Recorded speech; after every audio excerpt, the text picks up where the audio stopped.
संतों की वाणी।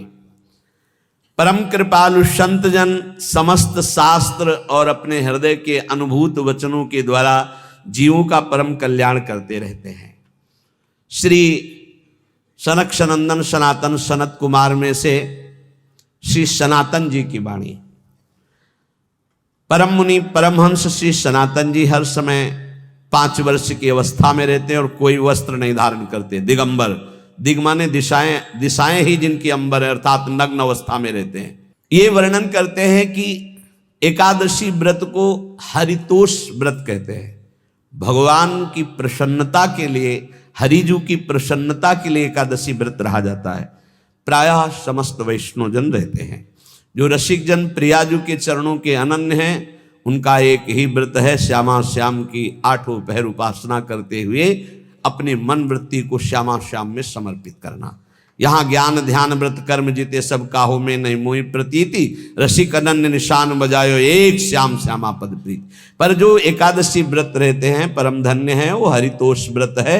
अब एकादशी व्रत का नियम क्या है और कैसे एकादशी व्रत का फल मिलता है, कई बार चर्चा हुई। बहुत सुंदर तस्मा शास्त्रम प्रमाणम थे, शास्त्र प्रमाण के अनुसार श्री सनातन मुनि बोल रहे हैं, जिसे एकादशी रहनी हो और एकादशी का फल प्राप्त करना हो, उसको ये नियम पालन करना चाहिए। अथ ते नियमान वच्मि व्रते ह्रस्मिन् दिनत्रये। उसको 3 दिन, एक तो दशमी और एक द्वादशी और फिर बीच में एकादशी, उसको 3 दिन संयम में रहना होता है, तब बीच की एकादशी का उसे फल प्राप्त होता है। जिसे एकादशी व्रत रहना हो उसका नियम है कि दशमी के दिन कांसे के पात्र का त्याग करे। वैष्णव सिद्धांत है कि कभी जिसमें मांस बना उस रसोई का भोजन न ग्रहण करे।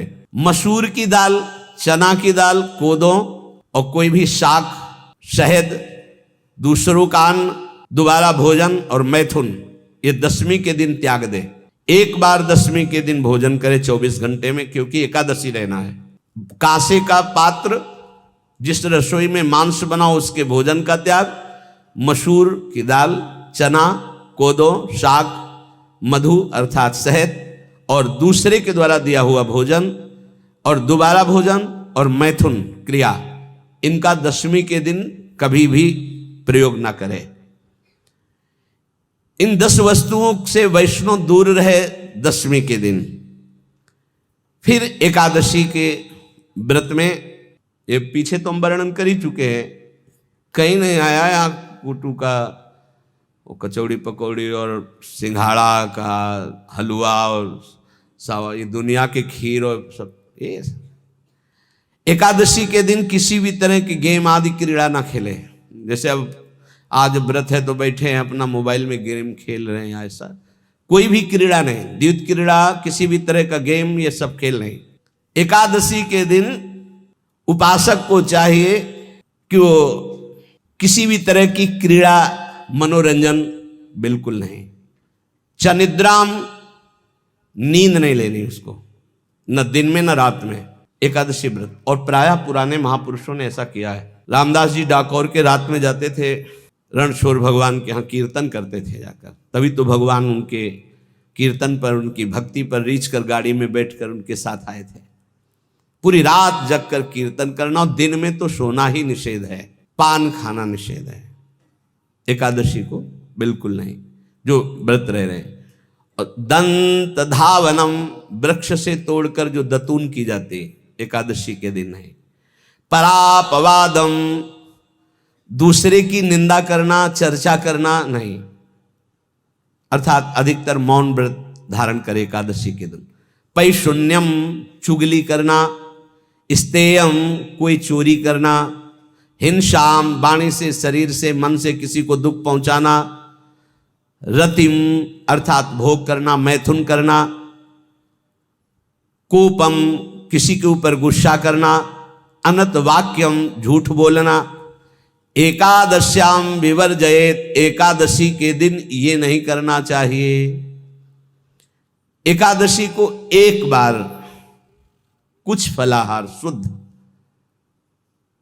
अगर आपके पास कोई व्यवस्था नहीं तो थोड़ा दूध है, जल है, ऐसे आप लेकर, या थोड़ा सा फल ले लिया, थोड़ा सा फल लेकर के प्राण पोषण, एक दिन में मर नहीं जाओगे। कितने तो निर्जला एकादशी रहते हैं, हर एकादशी निर्जला। पूज्य श्री मथुरादास जी निर्जला ही रहते थे हर एकादशी।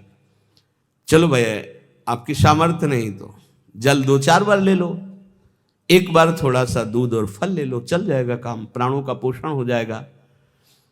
ये आचरण न करे, एक बार कुछ आहार ले ले, वो भी शुद्ध भगवद अर्पित प्रसाद। फिर द्वादशी को काश्यम मांसम सुराम छौद्रम तैलम वितथ भाषणम व्यायामम च प्रवासम च पुनर्भोजन मैथुने अस्पृश्य स्पर्श मासूरे द्वादश्याम द्वादश त्यजेत। कांस के पात्र में द्वादशी को भी भोजन न पावे, जिस रसोई में मांस बनाओ उसमें आहार न ले, किसी भी तरह का नशा द्वादशी को न करे, शहद न पाए, तेल के बने पदार्थ न पाए, मिथ्या भाषण न करे और बहुत शरीर का व्यायाम न करे, बहुत थकावट वाले कार्य न करे, दोबारा भोजन न करे, एक बार द्वादशी को भी भोजन पवित्र, मैथुन न करे, जिसका स्पर्श नहीं किया जाता ऐसे पदार्थों का स्पर्श न करे, और मसूर की दाल न खाए। द्वादशी को जो इन नियमों का पालन करता है, दशमी द्वादशी ऐसे और एकादशी ऐसे, तब उसे एकादशी व्रत का फल प्राप्त होता है। जो इस पद्धति से एकादशी, ये जो मनमानी है सब नहीं, हर पदार्थ मिल जाएगा आपको फलाहार में, हर पदार्थ। हमको बताया गया कि आपको जो चाहो सब पदार्थ फलाहार का। अरे भाई हरितोष व्रत है तो हरि प्रसन्नता के लिए एक दिन भूखे रहने बहुत आनंद आता है। पहले भगवत कृपा से ऐसी गंगा जल पी करके कुछ दिन, फिर कभी कभी निर्जला एकादशी का भी आनंद। बड़े संन्यास मार्ग में थे तो बड़े संयम से सब शास्त्रीय पद्धतियों का निर्वाह होता था। उपासक को चाहिए कि इन नियमों से व्रत का अनुष्ठान करे, मनमानी आचरण न करे। सबसे प्रार्थना जो एकादशी रहते हो, हरितोष व्रत इसे कहते हैं, भगवान की प्रसन्नता के लिए रहा जाता है, रहना चाहिए। जो अपनी आचार्य परंपरा में हैं जैसे, जिनका सिद्धांत है, पर रहने का सिद्धांत ये श्री सनत कुमार जी वर्णन, श्री सनक जी महाराज, ये सनत कुमार जी वर्णन की। सनक जी महाराज कह रहे हैं, यदि भगवान का आश्रय नहीं, सत्संग नहीं है, तो इन 4 में से एक हो तो नाश कर देता, फिर चारों हो तो सर्वनाश हो जाता है। यौवनम धन संपत्ति प्रभुत्व विवेकता एकैपमप्यनर्थाय किमु यत्र चतुष्टयम। यदि सत्संग नहीं है, यदि भगवद आश्रय नहीं है, और खूब धन हो, जवान अवस्था हो, और बढ़िया पद मिला हो, प्रभुत्व चलता हो, और अज्ञान हो, फिर क्या कह रहा है? बोले ये चारों जहां मौजूद होते हैं वहां सर्वनाश का खेल शुरू हो जाता है। अगर इनमें से एक हो तो सर्वनाश करने में पर्याप्त है, और अगर चारों हो तो फिर क्या कहना है? यौवनम जवान हो, धन संपत्ति खूब रुपया पैसा हो, प्रभुत्व कोई पद हो, कोई अधिकार हो बड़ा, फिर अविवेकता और अज्ञानी हो, तो बोले एक नाश कर देगा, फिर चारों तो नाश ही कर देंगे। अगर सत्संगी है तो ये चारों महान कार्य कर देंगे। क्या यौवनम जवान है, खूब दूसरों की सेवा, मेहनत पूर्वक धन संपत्ति कमाकर माता पिता की सेवा, परिवार की सेवा। ये माता पिता हमारा वेद कहता है, वेद कहता है मातृदेवो भव, माता साक्षात हमारी भगवान है। देव हरि को कहते हैं, केशव देव जैसे कहा, हरि को कहते हैं गोविंद देव। मातृदेव, माता भगवान है। धिक्कार है उन पुत्रों को जो अपने माता के द्वारा पोषित किए हुए शरीर से हाथ उठाते हैं अपने माता पिता के ऊपर। नरक में तुम्हारी जो दुर्दशा होगी भोगोगे। एक हमको दिखाया गया दृश्य कि अपनी माता की कोख में लात मारता है, थप्पड़ मारता है, पिता बैठा है उसको लात मारता है, थप्पड़ मारता है, बाल घसीट कर गेट तक माता को ले जाता है। अब इनकी जो दुर्दशा होगी, ये बोल नहीं पाएंगे, बता नहीं पाएंगे। ऐसी जगह मारा जाता है कि बस तलक्षते रहो, कुछ कह नहीं सकते, घोर नरकों की प्राप्ति होती। वेद कहता, तैत्तिरीयोपनिषद, मात्र देवो भव, ध्यान से सुन लो, सत्संग है, ये माता साक्षात भगवान है।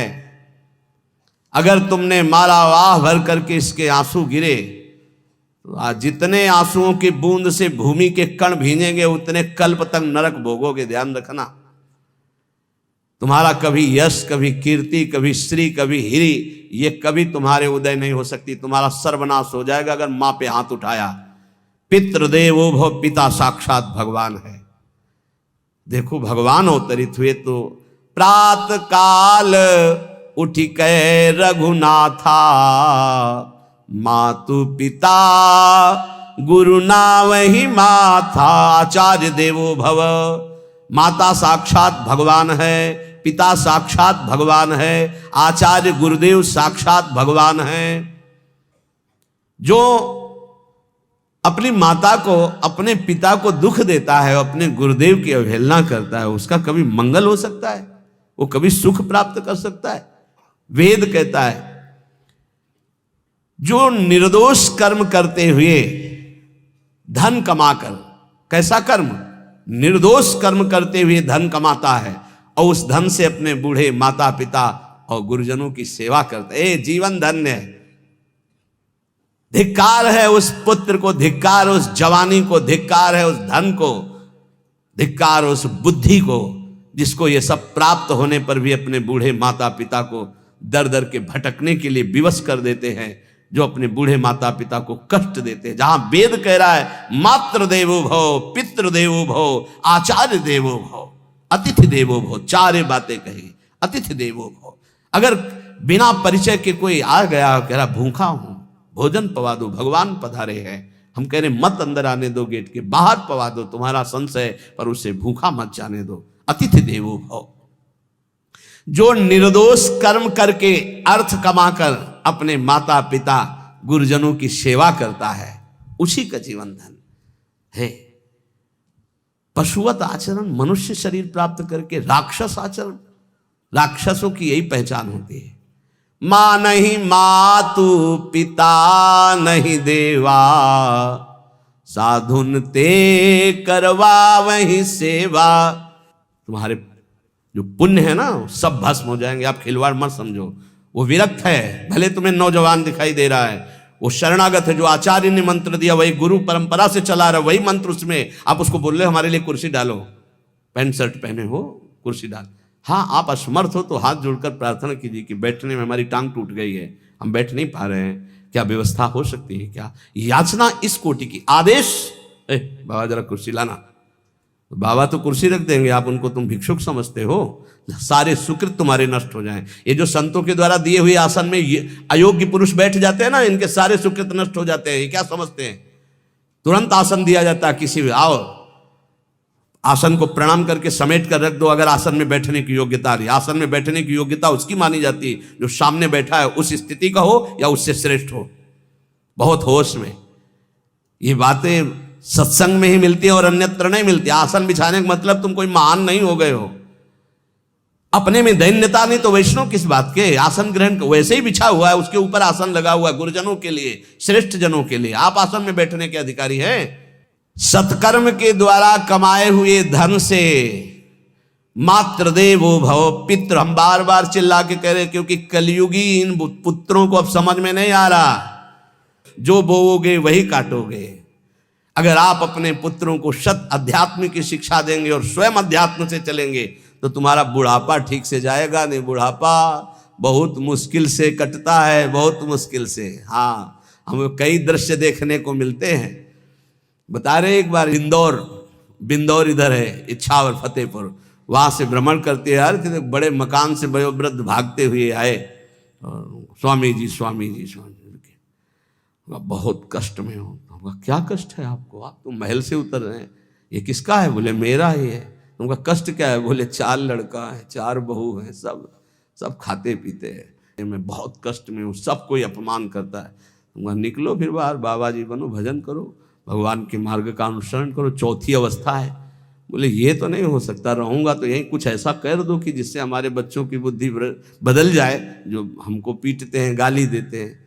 हमका वो जादू तो हम जानते नहीं, और चल पड़े। और बड़ा अंदर से चिंतन हुआ कि जीव कितना आसक्त है उन्हीं पुत्र परिवार घर में। अब बुढ़ापे का समय है, चौथी अवस्था में, अगर घर ही में रह के भजन करो तो झंझट नहीं होगी। जो मिले जैसे मिले जीवन यापन करो, भजन करो, लेकिन प्रभु से मतलब नहीं। तो जितने भी जवान भाई बहन सुन रहे हैं, आप अपने माता पिता को, यहाँ हमारा वेद कहता है मातृ देवो हो, माता भगवान है, पितृ देवो हो, पिता हमारा भगवान है। धर्म के द्वारा कमाए हुए धन से माता पिता की सेवा करो। दूसरे दोष युक्त कर्मों का कभी आचरण मत करो। यन्नस्माकं सुचरितानि तानि तोयो पापाश्यानि नो इतराणि। सुंदर आचरण करो जो महापुरुषों के द्वारा विधान किए गए हैं, पाप आचरण कभी मत करो। हमारे आचरणों में से एक भी ऐसा आचरण नहीं होना चाहिए जो दूसरे को दुखी करके धन संपत्ति लेने वाला हो। वेद कहता है पापाचरण किया और आपको गड्डी पकड़ा दी, आप निर्दोष को दंड दे दिए और दोषी को धन के कारण मुक्त कर दिए। अब आपके परिवार में जो तांडव मचेगा वो झेल नहीं पाओगे, चाहे कोई भी हो। बहुत ध्यान से सुनना, ये सत्संग है, ये शास्त्र है। जो अधर्म पूर्वक दूसरे के द्वारा दिए हुए धन से गलत निर्णय करता है, दोषी को मुक्त करता है और निर्दोष को दंड देता है, उसको दुखिया को न सताइए, दुखिया देगा रोए। जब दुखिया के मुखिया सुने तब तेरी गति क्या होए। मर्सरीज गाड़ी में भुन जाओगे भुट्टे की तरह अंदर, कोई सांस लेने की जगह नहीं मिलेगी। कैसे? आगे से गाड़ी में किसी कारण आग लग गई, चलती गाड़ी में। अब आजकल सब रिमोट का सिस्टम होता है, वो तार जल गए जिनसे गेट खोला जाता है। अब गेट लाख लोग हैं आसपास, कोशिश कर रहे हैं, ना गेट खुल रहा है, ना शीशा तोड़ा, भम मचा हुआ है। चीखते हुए अंदर एक एक परिवार का सदस्य भस्म हो रहा है। क्यों?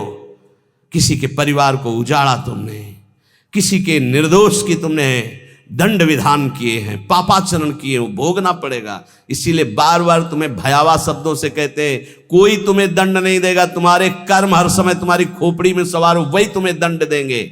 इसलिए हमारा वेद कहता है यन्यस्माकः सुचरितानि तानि तोयो पापास्यानि नो इतराणि। जिसमें महापुरुष विधान किए हैं कि ये आचरण करो वो सुकृत है, और जिसे मना करते हैं ऐसे पापाचरण मत करो, कभी दूसरे का अहित मत करो। जो कोई भी हमसे श्रेष्ठ गुरुजन है उनका आदर करो, उनको आसन दो, उनको विविध पदार्थों से सुख पहुंचाओ, विश्राम कर लेने के बाद वार्ता करो। श्रद्धा पूर्वक माता पिता गुरुजन अतिथि इनकी सेवा करना परम धर्म है। अश्रद्धा पूर्वक इनको कभी मत बर्ताव करो। बोलना, भोजन ले, बूढ़े जनों को ऐसे देखा है, ऐसे बड़ा कर लो, तुम्हारी भी बुढ़ापा आएगी, पता नहीं आ पाएगी कि नहीं आ पाएगी। अगर आएगी तो बहुत बढ़िया आएगी, तुम्हें ऐसे सताएगी कि आप देख लेना। बहुत हमारा हृदय इस बात से पीड़ित हो जाता है कि मां के प्रति ऐसा बर्ताव, जिस मां ने इतना पिता की क्षमता से हजारों गुना बढ़कर माता का प्यार होता है। ऐसे माता को, ऐसे पिता को हमें तो लगता है रोज चरण धो के पीना चाहिए। भगवान साक्षात इनमें विराजमान है। भगवान सच्ची कहता हूं, जो अपने माता पिता को त्रास देते हैं भगवान भी रक्षा नहीं करेंगे। कोई दान पुण्य तुम्हारा काम नहीं आएगा, क्योंकि ऐसे महामहिम पूज्य माता पिता के प्रति आप ऐसा देखो। प्रार्थना करते, चाहे गाली बकने वाले, गुस्सा करने वाले माता पिता हों, यदि वो चल नहीं पाते, वयोवृद्ध है, तो भगवान की तरह पूजा करो, उनके व्यवहार को मत देखो, तुम्हारा काम बन जाएगा, उनका आशीर्वाद आपको मिल जाएगा। आर्थिक स्थिति के अनुसार अतिथि की सेवा करो, गुरुजनों की सेवा करो, भय से भी युक्त होकर सेवा करो। अधिकार है माता पिता का, गुरुजनों का। यदि आप सेवा नहीं करोगे तो अपराध लगेगा। इतना बड़ा शरीर पैदा किया है, लेवरी करो, रिक्शा चलाओ, उससे जो मिले अपने माता पिता की सेवा करो। तो यहां कह रहे कि ये चार अगर आपके पास हैं, इनका सदुपयोग नहीं हो, यौवनम धन संपत्ति प्रभुत्वम अविवेकता एकैपमप्यनर्थायम किमु यत्र चतुष्टयम। यदि धन है, जवानी है, आपका प्रभुत्व चलता है, बड़े पद में हो और अज्ञानी हो, एक तो सर्वनाश कर देता है, फिर चारों हो तो सर्वनाश पक्का। और यदि कहीं भगवान का आश्रय मिल जाए, संत जनों, तो ये परम मंगलदायक है। अविवेक विवेक में बदल जाता है। जो धन है, इसकी तीन गतियां बताई गई हैं। दान भोग विनाशश्च रायः स्युर्गतस्त्रिधा। तीन गति होती है, एक दान और एक स्वयं भोग करना, और अगर नहीं किया तो सर्वनाश, वो नाश को ही प्राप्त हो जाएगा। गांव के कंजूस जनों के धन दीवालों में निकलते हैं, मटकी में बंद बंद करके दीवाल में पैक कर दिया और मर गए। अब दीवाल में नहीं, अब लॉकर में है, बैंक में है। कितने हैं? बोले इतने करोड़। कभी ना तो धर्म किया ना दान किया, कंजूस रात दिन उन्हीं रुपए का चिंतन किया, मर गए। एक रुपए का भी कभी सतमार्ग में प्रयोग नहीं किया। कह रहे दान भोग विनाशश्च, तीन गतियां हैं, दान या स्वयं भोग कर लो और या विनाश हो जाएगा। तो सो धन धन्य प्रथम गति जाकी, वो धन धन्य है जिसकी प्रथम गति। प्रथम गति क्या? दूसरों को सुख पहुंचाने में लगा। अस्पताल में दे दिया, गरीब लोगों के औषधियों के, या भूखी गौओं के उदर पोषण में, या संत महात्माओं के निवास या वस्त्र या भोजन, ये सब उत्तम गतियां हैं। अगर ये नहीं किया तो चलो घर में ठाकुर जी विराजमान करो, स्वयं बढ़िया भोग लगाओ, पाओ, परिवार को सुखी रखो, इतने कर लो। वैसे सो धन धन्य प्रथम गति जाकी। प्रथम तो है दान, फिर दूसरा स्वयं चलो उपयोग कर लो धार्मिक धर्म पूर्वक अपने परिवार का। लेकिन अगर ऐसा नहीं किया तो तीसरी गति है नाश। वो तुम्हारे किसी काम में धन आने वाला नहीं है। जो न दान करता है ना भोगता है, उसका नाश हो जाता है। अरे भाई, वृक्ष से ही शिक्षा लो, दूसरों के लिए ही होता है। तो तुम मनुष्य बनकर क्या दूसरों का परोपकार नहीं कर सकते? यदि तुम जवान हो, तुम्हारे पास धन है, प्रभुत्व है, विवेक है, तो तुम पूरे राष्ट्र की सेवा की भावना जागृत करो। समाज में ही भगवान विराजमान है। ये मानवा हरि कथा श्रवणास्त दोषा कृष्णांगी पद्म भजने रत चेतनाश्च ते वै पुनन्ति च जगन्ति शरीर संगात संभाषणादपि ततो हरिरेव पूज्यः। एक तो ये बताया, दूसरा बताया कि ये महाधन्याति धन्य होते हैं। एक तो होते जवान हैं, रुपया पैसा खूब कमा रहे हैं, बड़ा प्रभुत्व है। अविवेक है तो नाश कर देगा, और विवेक है तो इन्हीं का सदुपयोग हो जाएगा। एक है जो सबसे हटकर है, ये मानवा हरि कथा श्रवणास्त अधोषाः, जो रात दिन नाम जप करते हैं, भगवान की चर्चा करते हैं और सुनते हैं, और अधोषाः, वो सारे दोषों को अपने मिटा चुके हैं। कृष्णांगी पद्म भजने रत चेतनाश्च, निरंतर अपने चित्त को प्रभु के भजन में डुबोए हुए हैं, प्रभु के चरणों के ध्यान में अनुरक्त किए हुए। उनका क्या प्रभाव होता है? बोले तैवई पुनंति च जगतंति शरीर संगात। ऐसे महात्माओं का यदि शरीर है प्रगट में, तो उस शरीर से स्पर्श करके वायु जिस जिस को छूती है वो पाप रहित हो रहा है। जो उनके दर्शन करते हैं वो पाप। संत दरस जिमि पातक तरही, संतों के दर्शन मात्र से पाप नष्ट होते हैं, उनके शरीर के स्पर्श से पाप नष्ट होते हैं। संभाषणादपि ततो हरिरेव पूज्यः, यदि उनसे संभाषण करने को मिल जाए तो बोले वो इतना पवित्र हो जाता है कि भगवान उनमें वास करने लगते हैं। हरिदेव, हरि उसमें विराजमान है, हरि ही हैं, ऐसा वो पूज्य हो जाता है। यदि जो नाम जप कर रहे हैं, जिनका चित्त भगवान के चिंतन में है, जो कथा भगवान की चर्चा कर रहे हैं, जो भगवान की चर्चा सुन रहे हैं, अदोषाः, जो समस्त दोषों पर विजय प्राप्त कर चुके हैं, ऐसे मानवाः पुनन्ति च जगतन्ति, वो पूरे जगत को पावन करने की सामर्थ्य रखते। सातरते सातरते सा लोकान तारयति मम भक्ति युक्तो भोनम पुनातु, वो लोक के लोक पावन कर देते। कैसे? उनके शरीर से स्पर्श की हुई वायु दूसरों के पापों का नष्ट, उनका दर्शन दूसरों के पापों का नाश, उनका संभाषण दूसरों के पापों का नाश। यदि संत संग मिल गया तो निश्चित हरिदेव ही, वो भगवान से ही मिल रहा है, क्योंकि वहां भगवान जागृत है सबके हृदय में, पर भगवान शयन कर रहे हैं, माया का पर्दा लगाए। संत के हृदय में भगवान पर्दा रहित होकर जागृत हो चुके हैं, तो उनके दर्शन से, संभाषण से, स्पर्श से निश्चित परम कल्याण इस जगत का होता है। कौन भगवान? भगवान किसे कहते हैं? तो बोले सनंदन मुनि बोल रहे हैं। सनातन जी की सुना, एकादशी व्रत पर बोले, और अभी तक सनक जी बोल रहे। अब सनंदन जी कह रहे ऐश्वर्य समग्रस्य धर्मस्य यशसः श्रियः ज्ञान वैराग्ययोश्चैव शरणां भग इतीर्णा। संपूर्ण ऐश्वर्य, संपूर्ण धर्म, संपूर्ण यश, संपूर्ण श्री, संपूर्ण ज्ञान, संपूर्ण वैराग्य, ये 6 जहां विराजमान हैं भग, उन्हें भगवान कहते हैं। ये पूर्ण रूप से भगवान में ही विराजमान है, और जिसमें ये सामर्थ्य है उसे भगवान कहते हैं। उत्पत्ति प्रलयम चैव भूतानामा गतिम गतिम वेत्ति विद्याम विद्याम च सावाच्यो भगवानिति। जो सबकी स्वयं अपने संकल्प से उत्पत्ति करता है, उत्पत्ति करने वाले ब्रह्मा जी की भी जो उत्पत्ति का कारण है, जो अपने ही बल से सबका विनाश कर देता है, प्रलय, और जो सबका पालन करता है उसे भगवान कहते हैं। जो आवागमन तथा विद्या अविद्या इसका स्वामी है उसे भगवान कहते हैं।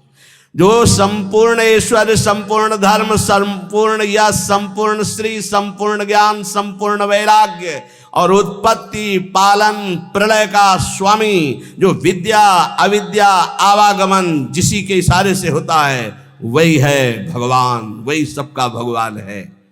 इसलिए जो उपासक भगवान की आराधना करता है वो ये देखे, सा एवाधस्तात् वेद, सा उपरिष्टात्, सा पश्चात्, सा पुरस्तात्, सा दक्षिणतः, सा उत्तरतः, सा एवेदः सर्वमित्याथातो अहंकार देश एवाहमेवाधस्तादः मुपरिष्टादहं पश्चादहं पुरस्तादहं दक्षिणोतोः मुत्तरोतोः मे वेदः सर्वमिति।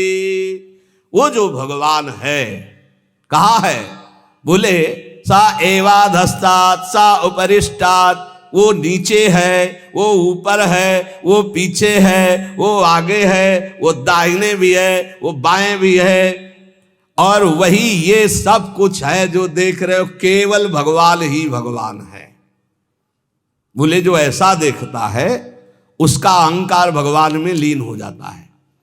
अब वो देखता है मैं ही नीचे हूं, मैं ही ऊपर हूं, मैं ही पीछे हूं, मैं ही आगे हूं, मैं ही दाहिने हूं, मैं ही बाएं हूं, मैं ही ये सब कुछ हूं, मैं ही मैं, अहम ब्रह्मास्मि। 2 भाव बताए, एक भक्त जो भगवान को सर्वत्र देखता है, और एक जो अपने अहम को भगवान में स्थापित कर देता है भेदभाव से, वो अपने आत्मस्वरूप को देखता है।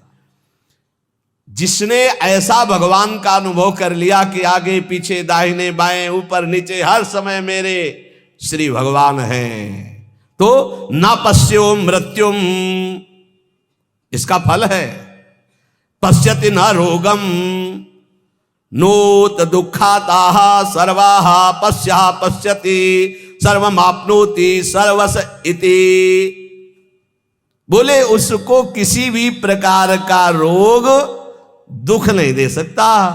जो ये देखता है सा एवाधास्तात्, सा उपरिष्टात्, सा पश्चात्, सा पुरस्तात्, सा दक्षिणा, सा उत्तरा, उत्तर में दक्षिण में ऊपर नीचे दाएं बाएं हर समय मेरे प्रभु हैं, केवल प्रभु को देखता है, तो न पश्यो मृत्युम, मृत्यु की ताकत नहीं कि उसकी तरफ देख सके। ध्यान देना, ना तो उसे मृत्यु परेशान कर सकती, दुख ले। हम आपको कई बार बोले कि महाभागवतों का शरीर कैसे छूटता है, जैसे बड़े गजराज के गले से मल्ली की माला, मोगरा देखते, छोटी छोटी कली, कब टूट के गिर गया पता ही नहीं चला। ऐसे जन्मत मृत दुसादुख होई भक्त को नहीं व्याप्ता। बोले ना तो वो मृत्यु, ना पश्यो मृत्युम पश्यति, मृत्यु ना रोगम, बड़े से बड़ा रोग उसको परास्त नहीं कर सकता। ये इसका फल है जो हर समय भगवान में स्थित है। नोत दुखाताहा सर्वाहा पश्यः पश्यति सर्वमाप्नोति सर्वस इति। वो सबको भगवत स्वरूप देखता है, अतः वो भगवान में प्रतिष्ठित, ना उसको मृत्यु छू सकती, ना रोग छू सकता है, ना किसी तरह का दुख छू सकता है। यही प्राप्त करने के लिए रोज चर्चा होती है। ऐसी ऊंचाई पर चढ़ जाओ कि कोई भी रोग, कोई भी शोक, मृत्यु, नाना प्रकार के विकार तुम्हें विचलित ना कर पाए। वो स्थिति है भगवद स्थिति, भगवदाकार। जो रात दिन प्रभु का भजन करते और देखते कि चारों तरफ से हरि मुझे घेरे हुए, जैसे प्रहलाद जी देखते, उसको कोई भय नहीं, कोई दुख नहीं, कोई रोग नहीं, कोई शोक नहीं। ये कैसे होता है? बोले आहार शुद्धौ सत्य शुद्धि, सत्य शुद्धो ध्रुवा स्मृति, स्मृति लंबी सर्व ग्रंथि नाम विप्रमोक्ष। जिसका भोजन शुद्ध है उसकी बुद्धि शुद्ध है, जिसकी बुद्धि शुद्ध है उसकी भगवद स्मृति, जो भगवद स्मृति है वो समस्त माया के ग्रंथों को, गांठों को नष्ट कर देती है और वो ऐसी ऊंचाई पे पहुंच जाता है कि न पश्यो मृत्युम पश्यति न रोगम नोत दुखाताहा। कोई भी दुख, कोई भी रोग, कोई भी शोक, कोई भी भय उसका स्पर्श नहीं कर सकता। किसका? जिसकी आहार शुद्धि, सत्य शुद्धि, सत्य शुद्धो ध्रुवा स्मृति, स्मृति लंबे सर्व ग्रंथि नाम विप्रमोक्ष। जो अखंड भगवत स्मृति में डूबा हुआ है। कौन? जिसकी बुद्धि शुद्ध है। किसकी? जिसका आहार शुद्ध है। भगवद अर्पित जल भोजन, बुद्धि शुद्ध, नाम जप करते हुए भोजन प्रसाद पाओ। बुद्धि शुद्ध हो गई तो स्मृति चलेगी, अखंड स्मृति चलेगी तो ये स्थिति आ जाएगी। इसी स्थिति के लिए सत्संग हो रहा है, इसी स्थिति के लिए मानव देह मिला है। इसलिए ध्यान पूर्वक सत्संग का मनन करो, रात दिन ये अनुभव करो कि मैं प्रभु की गोद में हूं, और खूब नाम जपते रहो। नाम जप नहीं करोगे तो सब गड़बड़ हो जाएगा। जो कमियां हैं वो धीरे धीरे ठीक हो जाएंगी, विश्वास मान लीजिए। काम क्रोध आदि की कमियां तब तक रहती हैं जब तक देह भाव रहता है। जिस दिन करुणा में प्रभु की कृपा से शुद्ध ज्ञान का उदय हुआ, ये देह भाव ऐसे हट जाएगा जैसे सूर्य उदय होते ही कोहरा नष्ट हो जाता है। हम चाहें तो दीपक से कोहरा नष्ट कभी जीवन में नहीं कर सकते, पर सूर्य भगवान के उदय होते ही कोहरा नष्ट हो जाता है। ऐसे भगवत प्रदत्त, गुरु प्रदत्त ज्ञान उदय होते ही ये सब माया का कोहरा नष्ट हो जाता है। शेष चर्चा आगे।